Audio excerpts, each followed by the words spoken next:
Hi everyone, Al here with episode 1 review of Jujutsu Kaisen Season 2. At first we see a young Gojo contemplating his role as a Jujutsu sorcerer as he battles and absorbs a cursed spirit. Later, a woman briefs the sorcerers on their mission to investigate a haunted house belonging to a former restaurant chain president. I wonder what changed Gojo so much because it seems he used to care for people a lot. Next we see Mei and a young Yutaheim enter the haunted residence, deciding to separate as they venture further inside. Yutaheim diligently searches various areas for any signs of paranormal activity, eventually stumbling upon a room filled with a group of rodents. Leaving the room, she accidentally collides with Mei. Yutaheim expresses her confusion, stating that the current floor doesn't seem familiar to her, despite Mei's insistence that she had already explored it 3 times. Mei deduces that they must be trapped within the cursed spirit's barrier, which is likely how it had been able to kill its victims. Realizing that they need to escape the barrier in order to defeat the cursed spirit, Yutaheim devises a brilliant plan that will enable them to break free from its clutches. Young Mei looks nothing like her older self, rather she looked kinda cute here. Also, this part showed how much care Studio Mappa puts behind this series. The art, the animation, the detailing, everything was just top-notch. Then we see Yutaheim proceed with her plan and coincidentally encounters a young Gojo. Gojo, displaying his usual arrogance, mocks Yutaheim for being scared just as the cursed spirit finally reveals itself. Joining them are a young Gojo and Shoko, much to Yutaheim's delight. Yutaheim expresses her surprise that 2 days have already passed, but Gojo explains that the cursed spirit possesses the ability to manipulate time. Mei asks Shoko, Gojo and Gojo if they have resolved the issue with the veil, prompting a scolding from a young Mazumichi. Taking responsibility, Gojo steps forward and apologizes for his forgetfulness regarding the veil matter. The dynamics and interactions between all of them were as hilarious and refreshing as ever. I really enjoyed it. Moving on, we see Gojo and his friends make their way to a basketball court where they engage in a discussion.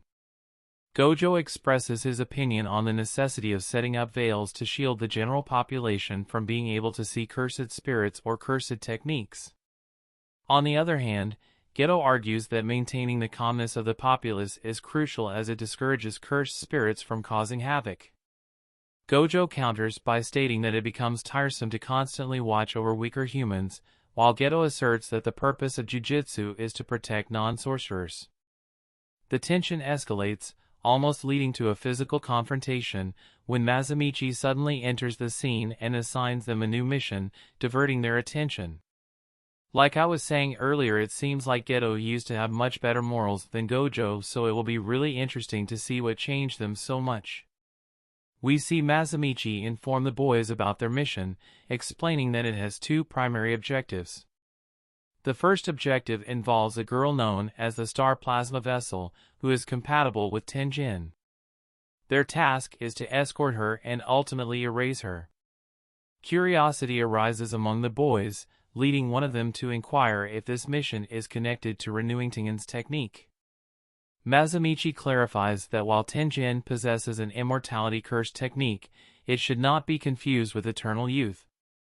He goes on to explain that when Tenjin reaches a specific age, the curse technique starts rewriting his body, causing him to cease being human and lose his will.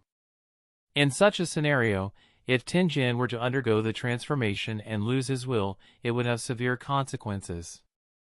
Tenjin plays a crucial role in supplying power to the Jujutsu schools, society, and the assistant supervisor's barrier techniques. Without him, maintaining security and cleaning up after missions would become challenging. Additionally, Tenjin could potentially become a dangerous threat if left unchecked. To prevent this, every 500 years, Tenjin seeks out the Star Plasma Vessel to assimilate with them, effectively overriding the information on their body. This process allows him to reset his cursed technique back to its initial state, ensuring the continuation of his vital role. This part really shows that these 2 were so strong that they got trusted with a huge task even as mere students. Also, this Tenjin guy is really fishy. Next we see Mazumichi reveal to the boys that both the Curse User Group Q and the Time Vessel Association have set their sights on the Star Plasma Vessel. The Curse User Group aims to cause chaos and upheaval in society by exploiting Tengen's rampage. On the other hand, the Time Vessel Association reveres Tengen as a deity. Additionally, Mazumichi explains that Tengen has made a vow to assimilate with the girl within 2 days. Therefore, it becomes the responsibility of Gojo and Geto to protect the girl and ensure her safe arrival to Tengen within the given time frame. I think both of these groups are just fodders for Gojo and Geto, so not gonna talk much about them. Then we see Gojo ponder the motive behind the Time Vessel Association's desire to kill the girl. In response, Geto asserts that the association aims to eliminate the girl to preserve Tengen's purity. However, he emphasizes that their primary concern should be the Curse User Group Q, implying that they pose a greater threat. Geto admonishes Gojo, cautioning him against being overly arrogant or self-assured. I really want to know why it's always Gojo who questions fishy things. At the end we see Geto reach the door of the girl's location, only to be met with an explosion that forces her to jump off the building. Reacting swiftly, Geto manages to rescue the girl, realizing that the explosion was a deliberate stunt orchestrated by a member of the Curse User Group Q. At the same time, another member of the group confronts Gojo, who resolves to show no mercy in dealing with him. Meanwhile, 2 men engage in a discussion about the ongoing situation from a skyscraper. One of them asks his ally, Fushiguro, if he is willing to participate in the scheme involving the Star Plasma Vessel. Fushiguro eagerly accepts the offer, indicating his involvement in the unfolding events. The action scenes in this part were extremely well animated, as one would expect from Studio Mappa. So yeah, Jujutsu Kaisen is back and it's as enjoyable as ever. I could nitpick about some stuff, but it's just the first episode, so I'm gonna wait for the next one. Also, it seems like this season will mostly be about Gojo's past. Anyways, thanks for watching everyone. If you like my video and want to see me make more, then hit the like button and subscribe. If you want to say something, then leave a comment. You can also follow me on Twitter or check out my Facebook page. Links are given in the description. Until then, see ya.